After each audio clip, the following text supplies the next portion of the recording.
إلى جميع نساء العالم، الأنثى القوية ليست بالصوت العالي أو بافتعال المشاكل. الأنثى القوية ليست بمجالسة الرجال ومقارنة نفسها بهم. الأنثى القوية هي من وجدت نفسها أمام مسؤوليات كبيرة تفوق طاقتها وقوة تحملها ومع ذلك صمدت. الأنثى القوية هي من مرضت وتعبت بمفردها دون أن تجد أحد بجانبها. هي من انجرحت وضمدت جراحها بنفسها وانهارت مرات عديدة، ولكنها عادت للوقوف ونهضت أقوى من جديد. الأنثى القوية هي من تعودت أن تعتمد على نفسها في كل شيء، وهي التي تضحك وبداخلها ألف وجع وحزن وألم، وتخرج للجميع ملكة وكأن شيئا لم يكن.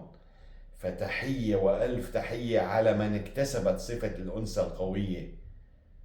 كوني قوية ودمتم بألف خير.